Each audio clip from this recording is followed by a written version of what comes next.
नमस्कार, मैं श्रुति सिंह। स्वागत है आप सभी का इनसाइड झारखंड न्यूज के इस बुलेटिन में। चले जानते हैं आज की खबरों के बारे में। झारखंड के मंत्री आलमगीर आलम मंगलवार को प्रवर्तन निदेशालय के क्षेत्रीय कार्यालय पहुंचे, जिसके बाद ईडी के अधिकारियों ने उनसे पूछताछ की। इससे पहले ईडी ने रविवार को समन भेजकर आलमगीर आलम को 14 मई को ईडी के जोनल ऑफिस में उपस्थित होने को कहा था।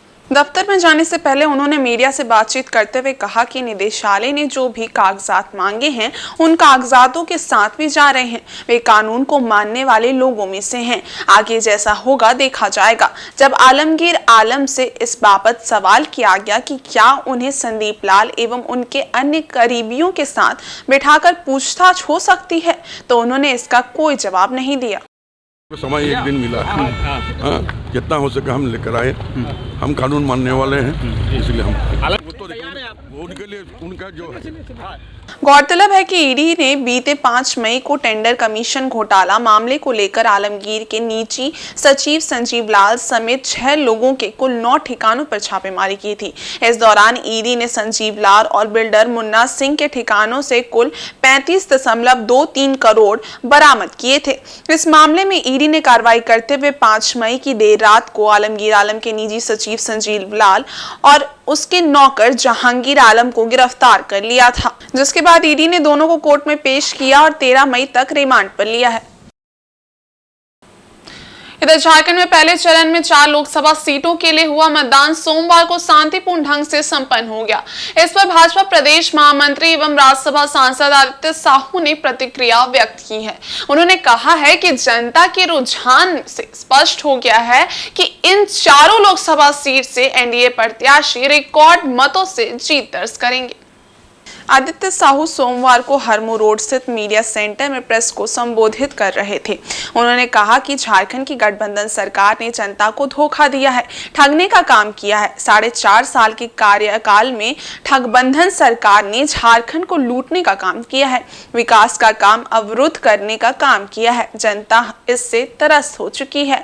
इस ठगबंधन को जनता ने वोट के माध्यम से नकारने का काम किया है। चुनाव परिणाम आने पर यह स्पष्ट हो जाएगा। उन्होंने कहा कि प्रधानमंत्री मोदी ने पिछले 10 साल में सभी वर्ग की चिंता की है, प्रत्येक दरवाजे पर विकास करके माध्यम से दस्तक किया है, देश की सुरक्षा व्यवस्था मजबूत की है, दुश्मनों को करारा जवाब दिया है, युवाओं के लिए बड़े पैमाने पर काम किया है। इससे प्रभावित होकर बड़ी संख्या में युवाओं ने प्रधानमंत्री मोदी को पीएम बनाने के लिए वोट किया है। इससे स्पष्ट हो गया है कि चारों लोकसभा सीट पर एनडीए के प्रत्याशी प्रचंड बहुमत से जीत हासिल करेंगे। शांतिपूर्ण चुनाव संपन्न करने के लिए चुनाव आयोग के प्रति भी आभार प्रकट किया है। इस अवसर पर मीडिया प्रभारी शिव पूजन पाठक, प्रदेश मंत्री सरोज कुमार सिंह, प्रदेश प्रवक्ता मौजूद थे। जी का पलामू में विरोध हुआ है, क्या कहेंगे उस पर? देखो, रणनीति के तहत जब आदमी हताश हो जाता है, निराश हो जाता है, तो कहीं का गुस्सा कहीं लोग निकालने लगते हैं। अब चुनाव के धुन में आदरणीय बीडी राम जी शांतिपूर्वक से जब घूमने का काम कर रहे थे और उनको देखकर कुछ लोग आक्रोश में आ गए। स्वाभाविक है कि आक्रोश में बूथ में देखें कि उनके पक्ष में, आरजेडी के पक्ष में मतदान नहीं हो रहा है। उनको जो रिपोर्ट मिल रहा था, पलामू के लोग आरजेडी को लोगों ने नकारने का काम किया है, तो अपना गुस्सा विरोध करके दिखाना चाह रहे थे। लेकिन इस गुस्सा से न तो बीडी राम जी घबराने वाले, न भारतीय जनता पार्टी घबराने वाली है। भारतीय जनता पार्टी सेवा के आधार पर काम करने वाली पार्टी और भारतीय जनता पार्टी के प्रत्याशी बीडी राम जी हमेशा जनता के बीच, जनता के साथ रहने वाले प्रत्याशी हैं। इसलिए पलामू की जनता ने बीडी राम जी को भरपूर समर्थन देने का काम किया है। और आप देखेंगे कि 4 तारीख को जब रिजल्ट प्रकाशित होगा तो बीडी राम जी पलामू से रिकॉर्ड मतों से जीतने का काम करेंगे। वहीं पश्चिमी सिंहभूम में लोकतंत्र के महापर्व को लेकर मतदाताओं में खासा उत्साह देखा गया। मतदाताओं ने जहां ग्रामीण इलाकों में बढ़ चढ़कर वोट किया, तो वहीं शहरी क्षेत्रों में मतदान करने की गति काफी धीमी दिखाई दी। हालांकि मतदान केंद्रों पर मतदाताओं का उत्साह देखते ही बन रहा था। गर्मी और तेज धूप के कारण भी मतदान कुछ धीमी रही। शाम को जिला निर्वाचन पदाधिकारी द्वारा जारी किए गए आंकड़ों के मुताबिक शाम 5 बजे तक सिंहभूम लोकसभा क्षेत्र के मझगांव विधानसभा में 67% से अधिक मतदान, जगन्नाथपुर विधानसभा में 67% से अधिक मतदान, मनोहरपुर विधानसभा में 63% से अधिक मतदान, चक्रधरपुर विधानसभा में 65% से अधिक मतदान हुए। कुल मिलाकर पश्चिमी सिंहभूम जिले के 5 विधानसभा में 66.9% मतदान हुआ और इसी के साथ सिंहभूम लोकसभा से चुनाव लड़ रहे 14 प्रत्याशियों की किस्मत ईवीएम मशीन में कैद हो गई है। मतदान के दौरान महिला पुरुष के अलावे युवा मतदाता भी बड़ी संख्या में नजर आए। सबसे खास बात ये भी रही कि पुरुष मतदाता की तुलना में महिला मतदाताओं की संख्या मतदान केंद्र में ज्यादा दिखी। युवा मतदाताओं में भी पहली बार मतदान करने और अपना सांसद चुनने के साथ साथ केंद्र में एक मजबूत सरकार बनाने को लेकर खासा उत्साह देखा गया। वहीं मतदान केंद्रों में पानी की व्यवस्था, छावनी की व्यवस्था, गर्मी को देखते हुए जलपान की व्यवस्था भी की गई थी। इसके अलावे दिव्यांगों को मतदान केंद्र आने जाने में दिक्कत ना हो, इसके लिए सभी मतदान केंद्र में व्हीलचेयर का भी इंतजाम किया गया था।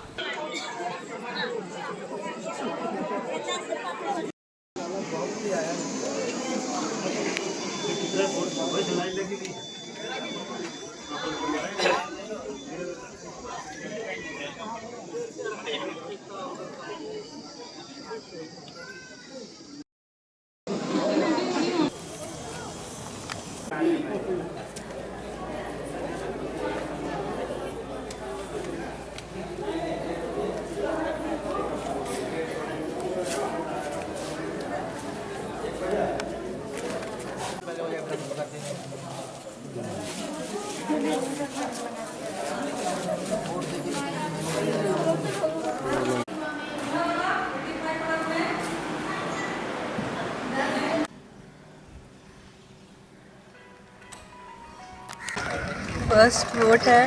अब चाहेंगे कि जो भी जीते अच्छा लीडर जीते, यूथ का प्रॉब्लम सबसे पहले तो समझे। बस इतना ही कहना है जो कहना है। बहुत ज़्यादा एक्साइटेड है अभी जाने के लिए। बूथ के अंदर जाएंगे और वोट करके आएंगे। कहना बहुत अच्छा लग रहा है कि फर्स्ट टाइम मैं देश के लिए कुछ करने जा रहा हूँ। तो बहुत अच्छा लग रहा है। मैंने अपना वोट दे दिया। मैं सबसे यही निवेदन करूँगा कि पहले वोट फिर जलपान करें। आज सब काम धाम छोड़कर आप घर से निकलिए, ज़्यादा से ज़्यादा मत अपना वोट दे। सभी को मतदान करने निकले, क्योंकि ये मौका फिर 5 साल बाद मिलेगा। इसको देखते हैं या फिर जात पात देखते हैं या क्या देखते हैं? नहीं, अगर हम लोग सबसे पहले अगर हम ये देखें कि हम लोग मतदान किस लिए कर रहे हैं, तो सबसे पहले हम लोग विकास की ओर ही हम लोग देखेंगे। क्योंकि अगर विकास होगा तो लोग शिक्षा की ओर भी जाएंगे और बाकी अन्य चीज़ों को भी वो महत्व देंगे। वोट भारत के नागरिक होने के नाते पहला वोट, उसके बाद बाकी दूसरा काम। अच्छा, ये मेरा कर्तव्य बनता है भारत के नागरिक होने के नाते, और एक अच्छा उम्मीदवार चुनने के लिए, ताकि भारत की प्रगतिशील हो। और मैं यहाँ पे हमारे जितने भी वोटर्स अधिकारी लोग हैं, हमारे पुलिसगण हैं जो अच्छे, और जो हमारे मीडिया भाईगण हैं, उन लोगों को मैं तहे दिल से आभार प्रकट करता हूँ कि बहुत ही सुंदर तरीक़ा से हो रही है। कोई शांति, माने बिल्कुल शांति से चल रही है, कोई झमेला नहीं है। सबकी कोऑपरेटिव बहुत अच्छा लगा, कोऑपरेशन अच्छा लगा। इवन तो हमारे मीडिया भाई बंधुओं लोगों को मैं ख़ास तौर से धन्यवाद देना चाहता हूँ कि हर एक पर्सन टू पर्सन सबको रिव्यू किया जा रहा है कि आपकी वोट कैसे हुई है। कोई और रांची मौसम विज्ञान केंद्र के अनुसार पूर्वी झारखंड एवं उसके आसपास के क्षेत्र में साइक्लोनिक सर्कुलेशन बना हुआ है। इसके प्रभाव से मंगलवार को झारखंड के कुछ हिस्सों में हल्के एवं मध्यम दर्जे की बारिश होने की संभावना है। गर्जन और वज्रपात के साथ साथ हवा की गति 30 से 40 किलोमीटर प्रति घंटे रह सकती है। वहीं 15 मई से आसमान साफ और मौसम शुष्क रहेगा। मौसम वैज्ञानिक अभिषेक आनंद ने बताया कि झारखंड के उत्तरी पूर्वी भाग संथाल में अल्प वर्षा की संभावना है। वहीं झारखंड के शेष इलाके में मौसम शुष्क रहेगा। 15 मई को आंशिक बादल की संभावना है। वहीं 16 से लेकर 18 मई तक 3 दिनों तक मौसम मुख्य शुष्क ही देखने को मिलेगा। यदि तापमान की बात की जाए तो 14 से 19 मई तक अधिकतम तापमान में 3 से 4 डिग्री बढ़ोतरी होने की संभावना है। इसके कारण विगत एक सप्ताह से जो गर्मी में कमी हुई है उसमें एक बार फिर से बढ़ोतरी होगी। तापमान की तो कल से जो तापमान है उसमें आने वाले 3-4 दिनों में 3 से 4 डिग्री की बढ़ोतरी देखने को मिलेगी, क्योंकि अभी आने वाले दिनों में जो मौसमी गतिविधियां हैं उसमें आपको थोड़ा सा विराम देखने को मिलेगा और जो पारा है, जो तापमान है वो आपको बढ़ता हुआ देखने को मिलेगा, जिसके कारण से फिर से आपको जो अभी लास्ट एक वीक से जो गर्मी में काफ़ी कमी आई हुई है उसमें एक बार फिर से बढ़ोतरी देखने को मिलेगी। कुल मिला के ये है कि थोड़े बहुत वेदर एक्टिविटीज़ देखने को मिलेंगी 13-14 में और उसके बाद से वेदर ड्राई है। और 13-14 में भी खासकर बात करें तो जो आपका संथाल का एरिया है, साथ में जो दक्षिणी भाग है, रांची, खूंटी, इन इलाकों में आपको हल्की बारिश गर्जन वज्रपात के साथ में हवा के झोंकों 30 से 40 किलोमीटर प्रति घंटे के हिसाब से चलने की संभावना। शेष इलाकों में मौसम शुष्क रहेगा और थोड़ा सा आंशिक बादल आपको देखने को मिल सकते हैं। रांची लोकसभा सीट से एनडीए गठबंधन प्रत्याशी यशस्विनी सहाय ने मंगलवार को ग्रामीण क्षेत्र कांके में अपने समर्थकों के साथ जनसंपर्क अभियान चलाया। उन्होंने लोगों से अपने पक्ष में मतदान करने की अपील की। यशस्विनी सहाय ने विशेष तौर पर रोज कमाने खाने वालों से कुशल क्षेम जाना। उन्होंने सभी से अपने आने वाले कल को बेहतर बनाने के लिए अपने पक्ष में मतदान करने का आग्रह किया। वहीं ग्रामीण महिलाओं के साथ बैठक कर उन्हें रोजमर्रा में आने वाले परेशानियों से रूबरू हुई और बेहतर भविष्य गढ़ने के लिए अपने पक्ष में समर्थन मांगा। किन लोगों की आवाज उठा रहे हैं, वो उन लोगों की आवाज उठा रहे हैं जिनके पास आवाज नहीं है। हम सब की आवाज वैसे उठा।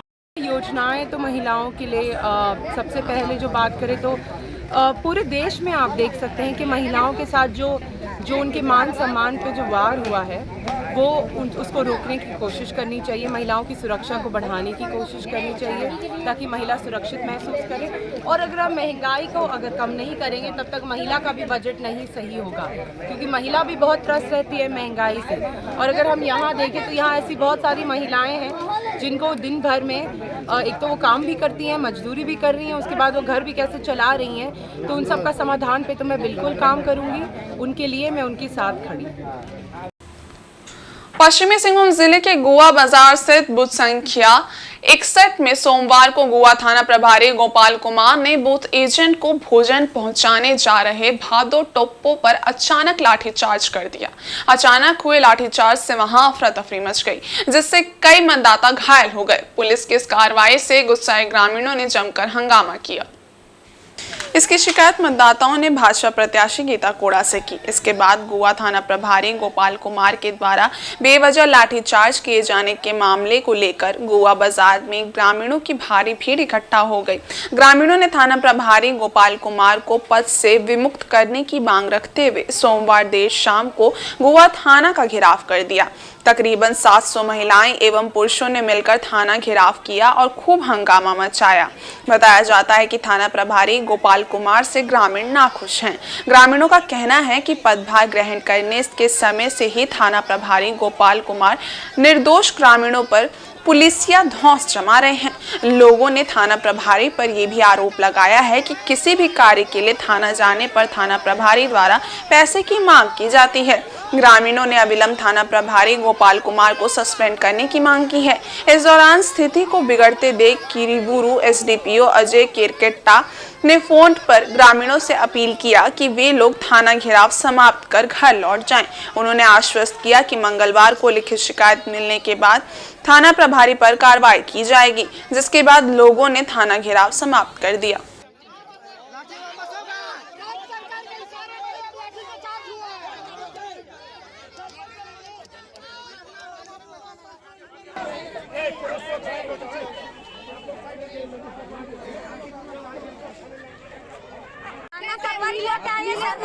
नहीं जानेंगे सर। और दूसरा चीज ये हो गया चुनाव के लिए कोई भी आदमी या पार्टी हो या सरपंच हो मुखिया हो सामग्री पानी हो नाश्ता हो ये सब चीजें बांटने का सर गिर जाएंगे व्यवस्था करके हाथ आमिला दुमला बहुत से रखा है। पानी का व्यवस्था है वहां देखिए अगर पानी का उसका दिक्कत होता है तो आप अच्छे से नहीं बोल सकते हैं। अगर पानी मत दीजिए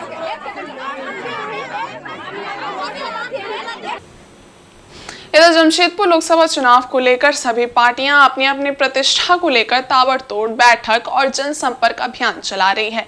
इसी क्रम में जेएमएम के केंद्रीय प्रवक्ता सुप्रियो भट्टाचार्य ने भी बिष्टुपुर में बंग समाज के साथ बैठक की और एनडीए प्रत्याशी के पक्ष में मतदान करने की अपील की। महागठबंधन के प्रत्याशी शमीर मोहंती को भारी मतों से विजय बनाने को लेकर इसमें चर्चा हुई। इस बैठक में विधायक मंगल कालिंदी भी शामिल थे। सुप्रियो भट्टाचार्य ने बंग समाज के लोगों से शमीर मोहंती को वोट देकर भारी से भारी मतों से जिताने की अपील की। इस मौके पर मीडिया से बात करते हुए सुप्रियो भट्टाचार्य ने भाजपा को आड़े हाथों लेते हुए कहा कि झारखंड में भाजपा का खाता तक नहीं खुलेगा। भाजपा के सभी प्रत्याशी आईसीयू पर हैं। सभी को ऑक्सीजन की जरूरत है, जिसको लेकर मोदी जी, अमित शाह और योगी जी जैसे लोगों को आना पड़ रहा है। उन्होंने कहा कि झारखंड के प्रत्याशी को ये लोग ऑक्सीजन देने का काम करेंगे, लेकिन इस बार ऑक्सीजन से भी बीजेपी के प्रत्याशी को कोई लाभ नहीं मिलने वाला है। उन्होंने झारखंड के सभी 14 सीटों पर महागठबंधन के प्रत्याशियों की जीत का दावा किया है। अब देखिए, आप लोग देखे होंगे जब पेशेंट आईसीयू में चल जाता है तो बोर्ड ऑफ डॉक्टर्स का एक टीम गठन होता है। उसमें कुछ तो उस हॉस्पिटल के डॉक्टर होते हैं, कुछ वीडियो कॉन्फ्रेंस के माध्यम से बाहर के शहरों के होते हैं, बाहर के देशों के होते हैं, और हमेशा वहां पर नर्सिंग स्टाफ रहता है, हमेशा पंप करते रहता है। तो यहाँ बीजेपी का जो उम्मीदवार है वो डेमोक्रेसी का जो हॉस्पिटल है उसके आईसीयू में चल गया है, और उसको अभी केवल एक चीज चाहिए, वो है सांप्रदायिकता का ऑक्सीजन। और इसके जो एक्सपर्ट लोग हैं, चाहे वो मोदी जी हो, योगी जी हो, जिनके अंदर में जहर ही जहर है सांप्रदायिक, वो ऑक्सीजन देने को आ रहे हैं। लेकिन यहाँ जमशेदपुर में लिंडे ने कह रखा है कि मेरा ऑक्सीजन छोड़कर और किसी का नहीं। प्रैक्सियर ने कह रखा है मेरा ऑक्सीजन छोड़कर और किसी का नहीं। तो वो ऑक्सीजन भी अब काम नहीं देगा। और जमशेदपुर के जुगसलाई नगर परिषद क्षेत्र के लोगों को इन दिनों पेयजल की समस्या से जूझना पड़ रहा है। स्थिति दिन प्रतिदिन विकराल होती जा रही है। पानी की आपूर्ति बाधित होने से नाराज लोगों ने बुधवार को जुगसलाई नगर परिषद के समक्ष प्रदर्शन किया और जल समस्या का समाधान नहीं होने पर उग्र आंदोलन की चेतावनी दी। विगत 2 माह से जमशेदपुर के जुगसलाई सफीगंज मोहल्ले में पानी की आपूर्ति नहीं हो रही है। कई बार स्थानीय लोगों ने जुगसलाई नगर परिषद के समक्ष प्रदर्शन किया, लेकिन नतीजा सिफर रहा। हालांकि पेयजल विभाग ने समस्या के समाधान के तौर पर मात्र खानापूर्ति की है। विभाग ने आरपी पटेल स्कूल रोड स्थित पाइपलाइन में बल्ब लगाकर सफीगंज मोहल्ले में जलापूर्ति तो शुरू कर दी, लेकिन इससे आरपी पटेल स्कूल रोड के लोगों की समस्याएं बढ़ गई हैं। स्थिति इतनी विकराल हो गई है कि लोग बूंद बूंद पानी के लिए तरस रहे हैं। आरपी पटेल स्कूल रोड स्थित छपरहिया मोहल्ला के लोगों ने जुगसलाई नगर परिषद का घेराव करते हुए जमकर बवाल काटा। जानकारी देते हुए स्थानीय प्रवीण कुमार ने बताया कि सफीगंज मोहल्ले की परेशानी को पेयजल विभाग द्वारा दूर नहीं किया गया और आरपी पटेल स्कूल रोड के लोगों की समस्याएं बढ़ा दी गई हैं। उन्होंने बताया कि सफीगंज मोहल्ले की समस्या को अलग तरीके से दूर करना चाहिए था, जबकि आरपी पटेल स्कूल रोड के पाइपलाइन को काटकर पानी को सफीगंज मोहल्ले की तरफ मोड़ दिया गया। उन्होंने कहा कि अगर पानी की समस्या जल्द से जल्द दूर नहीं हुई तो उग्र आंदोलन किया जाएगा। बंद करो, बंद करो, बंद होगा, होगा। नगर परिषद होश में आओ, होश में आओ, होश में आओ। नगर परिषद होश में आओ, होश में आओ। नहीं चलेगी, नहीं चलेगी। नगर परिषद की मनमानी नहीं चलेगी, नहीं चलेगी, नहीं चलेगी। सामाजिक हत्या बंद करो, बंद करो, बंद करो। सामाजिक हत्या बंद करो। विगत 2 महीने से सफीगंज मोहल्ला में जलापूर्ति बाधित है। विभाग के द्वारा अनेकों जगह गड्ढे कोड़कर मतलब लीपापोती किया गया। अब तक जांच में पता नहीं चल पाया कि क्या गलती है, किसकी वजह से जलापूर्ति नहीं हो पा रही है। आनंद फानंद में विभाग अपने आप को बचाते हुए छपरिया मोहल्ला काली मंदिर के पास जो लगभग 400 घरों को डाउन पांडे मोहल्ला की ओर पानी आपूर्ति होती है, वहाँ एक बल्ब लगा दिया गया। ना तो सफीगंज मोहल्ला में जलापूर्ति हो रही है, ना ही पांडे मोहल्ला के 400 घरों में। उसके बाद ऊपर की ओर छपरिया मोहल्ला के लगभग 600 घर प्रभावित है, जलापूर्ति नहीं हो रही है। राहसार जो जल आपूर्ति थोड़ी बहुत होती थी, विभाग के द्वारा उचित ना करते हुए, हम लोगों के साथ अनुचित करते हुए बिजली आपूर्ति 5:30 बजे सुबह 5:30 बजे शाम को विद्युत आपूर्ति को काट दिया जा रहा है। इधर पूर्वी सिंहभूम जिले के पोटका स्थित हल्दी पोखर की श्रमिक सहयोग समिति ने एक गरीब जरूरतमंद परिवार को बीमा राशि दिलाकर बड़ी मदद की है। बता दें कि हल्दी पोखर निवासी 42 वर्षीय दिनेश खंडवाला का पिछले दिनों निधन हो गया था। वे काफी दिनों से बीमार होने के कारण एमजीएम में इलाजरत थे। इसकी जानकारी मिलने के बाद श्रमिक सहयोग समिति के अध्यक्ष मिथुन राय, कोषाध्यक्ष मनसा केवरत तथा स्थानीय मुखिया देवी कुमारी भूमिज ने शोक संतप्त परिवार से मुलाकात की और संवेदनाएं जताई। साथ ही उन्हें बीमा राशि मुहैया करवाया। मालूम हो कि दिवंगत दिनेश का परिवार टूटे फूटे झोपड़ी में निवास करने को मजबूर है। पंचायत की मुखिया ने कहा कि इस बीमा के पैसे से आप घर की मरम्मत करवा लें और अच्छे तरीके से रहें। गौरतलब है कि श्रमिक सहयोग समिति के माध्यम से सभी श्रमिकों एवं सदस्यों का ग्रुप इंश्योरेंस किया गया था। इसी क्रम में दिनेश खंडवाला की मौत के बाद इंश्योरेंस कंपनी से पैसा समिति की पहल पर मुहैया कराया गया है। हल्दी पोखर श्रमिक सहयोग समिति के ओर से दिनेश खंडवाल जो कि हमारे समिति से जुड़ा हुआ था, उसका असामयिक निधन हो गया। उसके ग्रुप इंश्योरेंस किया हुआ था। ग्रुप इंश्योरेंस का तरफ से जो उनका परिवार को सहयोग राशि मिलेगी। और जमशेदपुर के सीताराम डेरा स्थित डीएलसी कार्यालय के पीछे कुआं मैदान में सरकारी भवन का निर्माण किया जा रहा है। इसका स्थानीय लोगों ने विरोध किया है। लोगों का कहना है कि उक्त मैदान का बस्ती के लोग विभिन्न सामाजिक कार्यों में उपयोग करते हैं। ऐसे में मैदान में भवन का निर्माण किए जाने से लोगों को काफी परेशानी होगी। इस मामले को लेकर बुधवार को आजाद समाज पार्टी के एक प्रतिनिधिमंडल ने उपायुक्त को एक मांग पत्र सौंपा। इसके माध्यम से भवन निर्माण पर रोक लगाने की मांग की है।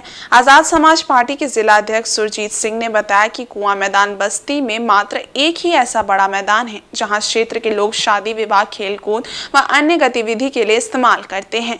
यहाँ भवन का निर्माण कर दिए जाने से मैदान नहीं बचेगा, जिससे लोग यहाँ खेलकूद समेत अन्य कार्य नहीं कर पाएंगे। लोगों ने उपायुक्त से इस मामले में हस्तक्षेप करने व किसी दूसरे स्थान पर भवन निर्माण की मांग की है।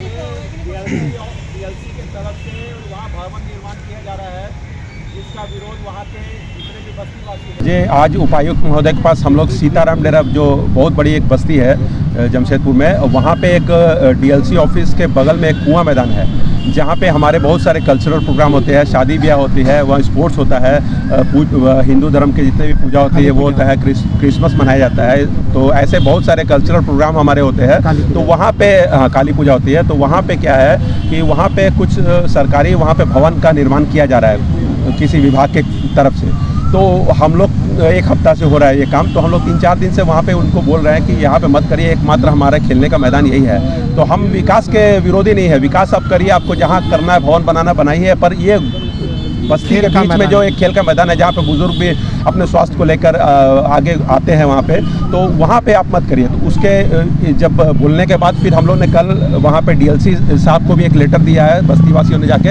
एक थाना सीताराम डेरा थाना में भी एक लेटर दिया है कि इस काम को बंद कराया जाए, कहीं और विकास किया जाए, कहीं और काम किया जाए, हमको उससे कोई दिक्कत नहीं है। पर हमारे ग्राउंड में जो एकमात्र ग्राउंड जो वहाँ पे कुआं मैदान है और जीएनएससी में भी दिया गया है, तो आज उपायुक्त को भी देने आए हैं। तो हमारे एक जो सीताराम डेरा में एकमात्र ग्राउंड है उसको हमसे छीनिए मत, हमारे बस्तीवासी से छीने मत, क्योंकि हम लोग उस पर बहुत सारे हमारे कल्चरल प्रोग्राम होते हैं, शादी ब्याह होते हैं। तो इसीलिए आज हम लोग उपायुक्त महोदय के पास हम लोग आए हैं यहाँ पे सब बस्तीवासी मिलकर कि उनको जल्द से जल्द। और एक चीज़ बता दूं कि कुछ सालों पहले भी वहाँ पे गवर्नमेंट की तरफ से वहाँ पे कुछ डीएलसी आई थिंक डीएलसी की तरफ से वहाँ पे कुछ भवन निर्माण का काम शुरू हुआ था।